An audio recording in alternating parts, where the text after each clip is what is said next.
Hello everyone, I welcome you all to I exam B daily BPD analysis के आज के इस video में आप सभी का स्वागत है, जहां पे हम लोग देखेंगे 2 फरवरी 2023 के इंपॉर्टेंट करंट अफेयर्स। हमारा बीपीडी ड्राफ्ट है यह, इसको आप हमारी वेबसाइट iexambee.com पे जाकर के डाउनलोड कर सकते हैं। आपको हिंदी और इंग्लिश के साथ साथ तीनों फॉर्मेट्स डेली, वीकली और मंथली में ये अवेलेबल हो जाता है, जो कि बिल्कुल फ्री ऑफ कॉस्ट है। ज़्यादा डिटेल में न्यूज़ देखने के लिए आप लोग पढ़ने के लिए उसको डाउनलोड कर सकते हैं। तो चलिए शुरू करते हैं।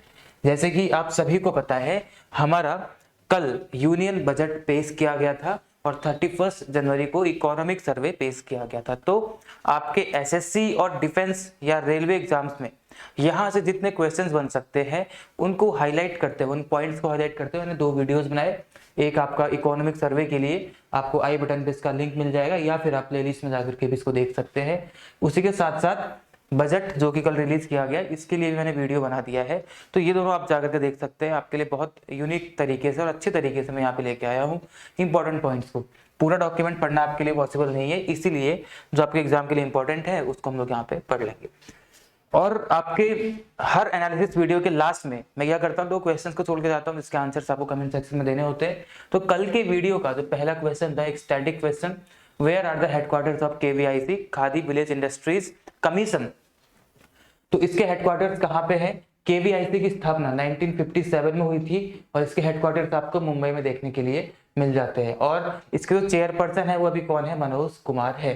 तो इसका आंसर क्या हो जाएगा आपको? ऑप्शन नंबर बी, मुंबई हो जाएगा केवीआईसी के हेडक्वार्टर्स।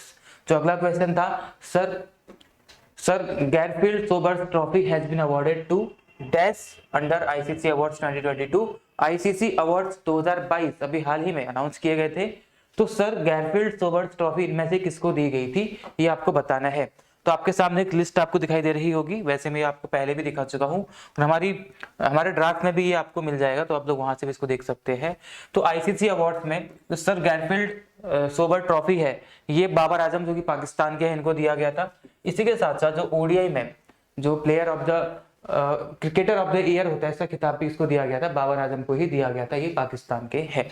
ठीक है, इसके साथ साथ test cricketer of the year Ben Stokes को दिया गया था। Women ODI cricketer of the year Nat Sciver को, जो कि इंग्लैंड की है। टी20 international cricketer of the year ये दिया गया था सूर्य कुमार यादव को। और बाकी सारे के सारे मैंने यहाँ पे लिखे हुए हैं इस तरीके से, आप इसका स्क्रीनशॉट ले लीजिए या तो फिर आप लोग ड्राफ्ट तो डाउनलोड करेंगे ही, वहां जाके इसको पढ़ सकते हैं, आपको वहां पे अवेलेबल हो जाएगा। तो शुरू करते हैं। देखिए, सबसे पहले इंपॉर्टेंट डे, अगर कोई इंपॉर्टेंट डे होता है तो सबसे पहले हम उसको डिस्कस कर लेते हैं। तो आज है 2 फरवरी। 2 फरवरी को एक इंपॉर्टेंट डे मनाया जाता है जो अक्सर आपसे एग्जाम में पूछा गया है कई बार। ये है वर्ल्ड वेटलैंड्स डे। आज 2 फरवरी को मनाया जाता है वर्ल्ड वेटलैंड्स डे। क्यों मनाया जाता है? क्योंकि 2 फरवरी 1971 को ईरान में एक शहर है जो है रामसर। तो रामसर में एक कन्वेंशन किया गया था इन वेटलैंड्स के लिए कि इनको हम लोगों ने किस तरीके से बचाना है, बढ़ाना है और सब चीजों को किस तरह से डेवलप करना है। तो इसके लिए एक कन्वेंशन किया गया था ईरान के शहर रामसर में, जिसको बोलते हैं हम लोग रामसर कन्वेंशन। और रामसर कन्वेंशन किया गया था 2 फरवरी 1971 को। तो इसी रामसर कन्वेंशन के इस फर्स्ट मीटिंग को कमेमोरेट करने के लिए हम लोग मनाते हैं वर्ल्ड वेटलैंड्स डे 2 फरवरी के दिन। यूएनईपी के द्वारा ये मनाया जाता है और थीम वगैरह ये इसकी डिक्लेयर करते हैं। तो इस बार 2023 में जो वर्ल्ड वेटलैंड्स डे है, इसकी थीम है वेटलैंड रिस्टोरेशन, यानी कि it's time for wetland restoration. अब वेटलैंड को रिस्टोर करने का समय है, ये इस बार की थीम है इस वर्ल्ड वेटलैंड्स डे की। ठीक है, आई होप आपको ये चीजें समझ में आई होंगी। अब आगे बढ़ते हैं। आगे बढ़ेंगे, सबसे पहले राष्ट्रीय सेक्शन यानी कि नेशनल सेक्शन। नेशनल सेक्शन से आपके लिए जो पहली न्यूज इंपॉर्टेंट बनी है वो क्या है? Reliance announced tie up with Sri Lanka's Maliban biscuits. Reliance Industries, इन्होंने अभी रिलायंस है मेन, उसकी एक ब्रांच है, क्या है? Reliance consumer products limited. इन्होंने टाई अप किया है श्रीलंका की एक बिस्किट मैन्युफैक्चरिंग कंपनी है मैलिबन। तो आपसे बस इतना ही पूछ सकते हैं कि किस ये बिस्किट मैन्युफैक्चरिंग कंपनी कहाँ की है या फिर कौन सी है? श्रीलंका की है और मैलिबन है। तो इसके साथ टाई अप किया है रिलायंस ने अभी हाल ही में। और मैलिबन कहाँ की है? श्रीलंका की है। अब श्रीलंका से आपको क्या याद रखना है? कुछ ही समय पहले इंडिया ने एक चीज और अनाउंस करी थी कि हम जो श्रीलंका में एक यूनिवर्सिटी है साबर गेमुआ, SABRGAMUA, साबर गेमुआ यूनिवर्सिटी जो कि श्रीलंका में है, इंडिया ने अनाउंस किया था कि हम लोग इस यूनिवर्सिटी में एक हिंदी चेयर को स्थापित करेंगे ताकि वहाँ के लोग हमारे इंडियन कल्चर के साथ, ये जो हिंदी कल्चर है उसके साथ अपने आप को फेमिलराइज कर सके। इसके लिए कुछ टीचर्स को या प्रोफेसर्स को भी वहाँ पे भेजा जाएगा। तो इस उद्देश्य के साथ साबरगैमा यूनिवर्सिटी में अभी हाल ही में हिंदी चेयर को स्थापित या एस्टैब्लिश करने का एक निर्णय लिया गया है इंडिया के द्वारा। तो ये कहाँ पे यूनिवर्सिटी आपकी श्रीलंका में है। श्रीलंका के बारे में जान लेते हैं। श्रीलंका की राजधानी कोलंबो थी पहले, लेकिन अब जो मेन राजधानी है इसकी श्री जयवर्धनेपुरे कोट्टे है। दिनेश गुणवर्धना यहाँ के प्राइम मिनिस्टर और साथ ही साथ रानिल विक्रमसिंघे यहाँ के क्या है राष्ट्रपति आपको देखने के लिए मिल जाते हैं। ठीक है, आगे बढ़ते हैं। इंटरनेशनल सेक्शन से न्यूज बनी है आपके लिए। India list Pakistan based terrorist Abdul Rahman मक्की। अब्दुल रहमान मक्की, आपको नाम याद आ रहा होगा, हमने पहले भी कवर किया था। इस व्यक्ति को, जो कि पाकिस्तान में बेस्ड एक टेररिस्ट है, यूएन ने कुछ ही टाइम पहले एक ग्लोबल टेररिस्ट को घोषित किया था, ग्लोबल आतंकवादी को घोषित किया था। इंडिया ने भी अब इस पाकिस्तान बेस्ड टेररिस्ट को क्या कर दिया है, यूएन लिस्टेड टेररिस्ट घोषित कर दिया है। अब्दुल रहमान मक्की कुछ ही टाइम पहले यूएन ने किया था इसको ग्लोबल टेररिस्ट घोषित। तो अभी की न्यूज क्या बनी है कि इंडिया ने इसको यूएन लिस्टेड टेररिस्ट इसको घोषित कर दिया है। यूनाइटेड नेशंस, जब सेकेंड वर्ल्ड वॉर हुआ था उसके बाद जब बहुत क्षति हुई थी, तो ऐसी क्षति दोबारा ना हो, ऐसी आर्थिक रूप से हमें और ज्यादा खराब स्थिति देखने को भविष्य में ना मिले, देश आपस में ना लड़े, ऐसे वॉर को प्रिवेंट करने के उद्देश्य के साथ, तो उस समय के बड़े बड़े देश थे, बड़ी बड़ी इकोनॉमीज थी, पावरफुल कंट्रीज थे, वो सारे के सारे इकट्ठे हुए और उन्होंने बनाया यूनाइटेड नेशंस, ताकि हम ऐसे फ्यूचर में होने वाले वॉर्स को रोक सके, प्रिवेंट कर सके। तो इस उद्देश्य के साथ 24 अक्टूबर 1945 को स्थापना होती है यूनाइटेड नेशंस की, ताकि इंटरनेशनल में ये लोग पीस फैला सके और एक इंटरनेशनल कोऑपरेशन को अचीव करें और एक सेंटर बने किस चीज का, harmonising the actions of nation. अगर कोई भी कंट्री कोई भी एक्शंस ले रहा है तो उन सबको हार्मोनाइज करने के उद्देश्य के साथ। इसके हेडक्वार्टर्स आपको न्यूयॉर्क में देखने के लिए मिल जाते हैं।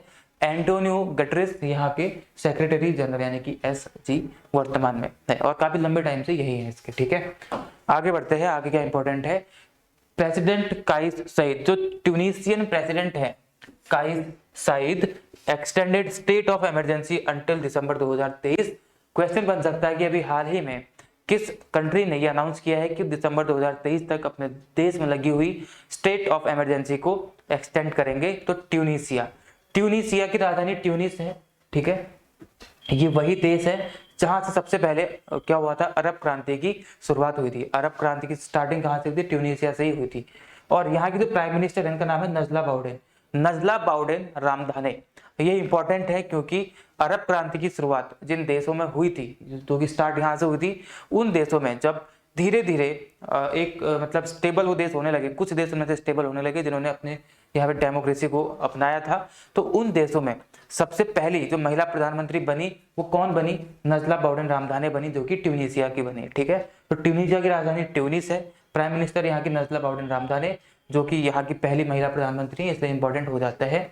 उन देशों में जहाँ पे अरब क्रांति फैली थी, उनमें से जिसमें भी डेमोक्रेसी आई, उन देशों में सबसे पहले जहाँ पे कोई महिला प्रधानमंत्री बनी वह ट्यूनीसिया में ही बनी और काइस सईद यहाँ की प्रेसिडेंट है। तो न्यूज यही बनी है कि यहाँ पे दिसंबर 2023 तक के लिए यहाँ की प्रेसिडेंट ने स्टेट ऑफ इमरजेंसी को वहाँ पे एक्सटेंड कर दिया गया है। बात यह है कि यहाँ पे इमरजेंसी स्टेट लगी क्यों, स्टेट ऑफ इमरजेंसी यहाँ पे क्यों है, क्योंकि यहाँ पे क्या किया गया, 2015 में क्या हुआ था, जो प्रेसिडेंट के गार्ड को ट्रांसपोर्ट करने ले जाने वाली जो बस होती है, उस बस पे क्या हुआ था, बॉम्ब अटैक हुआ था और उसमें लगभग 12 लोग उसमें मारे गए थे। ठीक है, तो उस चीज के लिए ही क्या किया गया, यहाँ पे स्टेट ऑफ इमरजेंसी लगा दिया गया था। ठीक है, सिंस नवंबर 2015। आगे बढ़ते हैं, यही इसमें इंपॉर्टेंट था। अब आगे क्या है इसमें, Equatorial Guinea appointed Manuela Roka Botey as first female PM. जो इस ऐसे एंटीक सी मतलब थोड़ी यूनिक सी चीजें होती हैं, जैसे फर्स्ट फीमेल बन गई, तो इन चीजों में क्वेश्चंस आपसे बन जाते हैं। तो इक्वेटोरियल गिनी, इन्होंने मैनुएला रोकाबोटे को अपने देश की पहली महिला प्रधानमंत्री के तौर पे वहां पे अपॉइंट किया है। बस इतनी सी न्यूज आपके लिए इंपॉर्टेंट है, इक्वेटोरियल गिनी आपको याद रखना है। पूछेंगे कि रोकाबोटे या फिर मैनुएला रोकाबोटे अभी हाल ही में कहाँ की पहली प्रधानमंत्री बन चुकी है, महिला प्रधानमंत्री बन चुकी है, तो वह आंसर क्या हो जाएगा आपका, इक्वेटोरियल गिनी। मेलाबो यहाँ की राजधानी हो जाएगी। प्राइम मिनिस्टर वर्तमान में फ्रांसिस्को पैस्कुअल ओबामा एसू, जो कि अब ये बन जाएंगी रोका पोटे, और प्रेसिडेंट यहाँ के टेओडोरो ओबियांग नगुमा बासोको। थोड़े अजीब से नाम होते हैं पढ़ने के लिए, उतना इंपॉर्टेंट नहीं है, लेकिन आपको ये नाम याद रखना है क्योंकि ये पहले महिला प्रधानमंत्री यहाँ की भी हाल ही में बनी है। ठीक है, आगे बढ़ते हैं, आपके लिए और क्या इंपॉर्टेंट है देख लेते हैं। इवेंट्स सेक्शन से क्या इंपॉर्टेंट हुआ आपके लिए। First G20 employment working group meeting. G20 की अध्यक्षता वर्तमान में भारत कर रहा है, तो इसके अंतर्गत जितने भी ब्रांच होती हैं इसकी, इनकी जो पहली मीटिंग्स होंगी तो ये आपके लिए काफी इंपॉर्टेंट हो जाती है। तो इनकी डेट्स को आप लोग को एक कागज में या कहीं पे नोट करके रखना है कि जो जितने भी इसके डेली न्यूज आ रही है हर किसी की कि आज इसकी मीटिंग हुई या फिर आगे इसकी मीटिंग होने वाली है, तो आपको ना ये ग्रुप्स को नोट करके रख लेना है क्योंकि इनकी जो पहली मीटिंग्स हैं ये आपसे जरूर पूछी जाएंगी। तो G20 employment working group meeting हुई या होगी, कहाँ पे होगी, to commence at Jodhpur, Rajasthan के जोधपुर में होगी employment working group meeting, Bharat की अध्यक्षता के तहत के अंदर G20 में। ठीक है, जोधपुर में होगी, यही आपके लिए इंपॉर्टेंट है। यहाँ पे G20 मैं रोज बताता हूँ आपको कि पूरी दुनिया में एकमात्र ऐसा ग्रुप है यह G20 जिसमें पूरे विश्व के हर तरीके के देश आपको इसमें देखने के लिए मिल जाएंगे, विकासशील, विकसित या फिर अंडर डेवलप्ड, हर कंट्री यहाँ पे देखने के लिए मिलेगी। उन सभी को रिप्रेजेंट करता है G20। इसकी स्थापना 26 सितंबर 1999 को हुई थी।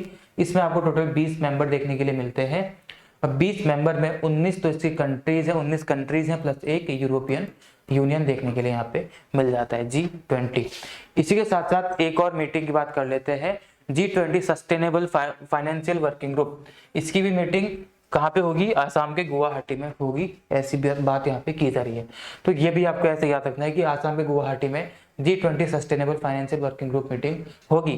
अब मैं आपको दिखाता हूँ कि अभी तक कौन कौन सी मीटिंग अनाउंस की जा चुकी है इसके तहत, ताकि आपके लिए थोड़ा सा इजी हो जाए पढ़ने के लिए। ये आपके सामने लिखा हुआ है यूथ 20, जो कि इसी की एक ब्रांच है। यूथ 20 आपके बेंगलुरु में 6 से 8 फरवरी को होगी। उसके बाद साइंस 20 आपकी पुदुचेरी में हुई। उसके बाद G20 energy transition working group meeting आपके बेंगलुरु में 5 से 7 फरवरी को होगी। G20 international financial architecture working group meeting आपकी चंडीगढ़ में 31 जनवरी को हुई, 30 और 31 को। स्टार्टअप 20 एंगेजमेंट ग्रुप मीटिंग ये हुई आपके हैदराबाद में 28 से 29 जनवरी। और बिजनेस 20 मीटिंग हुई आपकी गुजरात में 23 जनवरी को। ये कुछ इंपॉर्टेंट मीटिंग्स हैं जो अभी तक हुई हैं इसके तहत, और जो होती रहेंगी मैं आपको आगे इसमें ऐड ऑन करता रहूंगा। आप इसका स्क्रीनशॉट भी ले सकते हैं या चाहे तो आप लोग इसको हमारी वेबसाइट से BPDA डाउनलोड करके इसको देख सकते हैं। ठीक है, आगे बढ़ते हैं। अवार्ड्स एंड ऑनर्स, इसमें देखते हैं क्या इंपॉर्टेंट बना है। Manmohan Singh rewarded with life time achievement awards by India UK achiever honours. Manmohan Singh जो हमारे फॉर्मर प्राइम मिनिस्टर हैं, इनको लाइफ टाइम अचीवमेंट अवार्ड दिया गया। ठीक है, किसके द्वारा दिया गया, निसाऊ यानी कि national Indian students and alumni union, जो कि UK बेस्ड है, इनके द्वारा इनको लाइफ टाइम अचीवमेंट अवार्ड दिया गया for his contribution to economic and political life. मतलब इसके for his contributions to economic and political life, यानी कि आप सभी को पता है एक बहुत महान इकोनॉमिस्ट थे और साथ साथ प्रधानमंत्री थे, तो पॉलिटिकल व्यक्ति भी थे। तो इनके इसी कंट्रीब्यूशन को कमेमोरेट करते हुए इस ग्रुप ने इनको दिया है भी लाइफ टाइम अचीवमेंट अवार्ड्स। 1991 में LPG पॉलिसी लेके आए थे, उस टाइम पे ये फाइनेंस मिनिस्टर थे Manmohan Singh ji. Liquefied petroleum gas, LPG का मतलब यहाँ पे बिल्कुल भी नहीं है। LPG मतलब क्या है, लिबरलाइजेशन, प्राइवेटाइजेशन और ग्लोबलाइजेशन। काफी इंपॉर्टेंट है इकोनॉमिक्स में, आपसे यहाँ पे क्वेश्चंस इस पॉलिसी से पूछे जाते हैं। आपसे एक क्वेश्चन चलो मैं पूछ के जाता हूँ, जब 1991 में इस LPG पॉलिसी को लाया गया था तो उस समय पे कौन सी पंचवर्षीय योजना चल रही थी, आपको उसका आंसर कमेंट सेक्शन में देना है। ठीक है, आगे बढ़ते हैं। अपॉइंटमेंट्स यानी कि नियुक्तियां, यहाँ से अपॉइंटमेंट इंपॉर्टेंट क्या बनी है। सबसे पहले प्यूमा इंडिया, प्यूमा ने अपना ब्रांड एम्बेसडर अभी हाल ही में नियुक्त किया हरमनप्रीत कौर को। ठीक है, हरमनप्रीत कौर को, जो कि वुमेन क्रिकेट टीम कैप्टन है हमारी, तो हरमनप्रीत कौर इनको बनाया अपना ब्रांड एम्बेसडर। प्यूमा के बारे में बात करते हैं तो प्यूमा को 1948 में फाउंड किया गया था, जर्मनी में इसका हेडक्वार्टर है। रुडोल्फ डेसलर इससे क्या है आपके वो देखने के लिए मिल जाएंगे, क्या फाउंडर देखने के लिए मिल जाते हैं। ठीक है, इतना इंपॉर्टेंट है, ज्यादा आपको और डीप में इसके अंदर नहीं पढ़ना था। बुक कौन सी इंपॉर्टेंट बनी है आपके लिए, the Ahoms a reimagined history, यानी कि अहोम्स की हिस्ट्री के बारे में बताती है ये बुक हमें। The Ahoms reimagined history, a reimagined history. Author कौन है, अरूप कुमार दत्ता। अरूप कुमार दत्ता इसके ऑथर हैं। द अहोम्स, जो अहोम्स की हिस्ट्री है उसके बारे में, 600 साल की जो हिस्ट्री है उसके बारे में ये बताती है। ठीक है, आपको यही याद रखना था। तो आज के सारे सेक्शन से आपके लिए इंपॉर्टेंट न्यूज़ यही है, इससे ज़्यादा इंपॉर्टेंट आपके लिए नहीं बना है। लास्ट में आपके लिए कुछ क्वेश्चंस, 2 क्वेश्चन जिसके आंसर आपको देने हैं।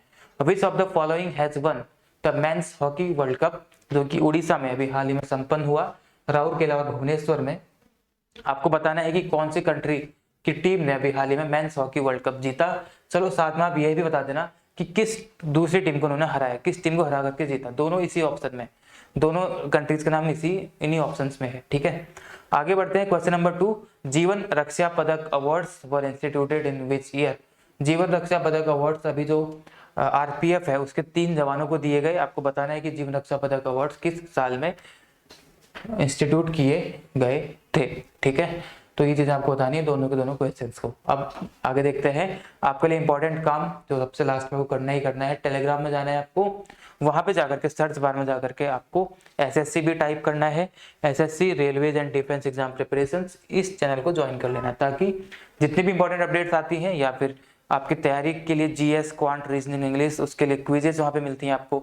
इन्फोग्राफिक्स के माध्यम से आपको न्यूज़ मिलती रहती है जो कि आपके लिए इंटरेस्टिंग होता है। स्क्रॉल करते करते आप लोग इजीली इसको पढ़ सकते हैं। कोई भी नोटिफिकेशन आपको यूट्यूब से पहले टेलीग्राम पे आपको मिल जाती है, तो आपको ये डाउनलोड करके वहाँ पे इसको ज्वाइन कर लेना है।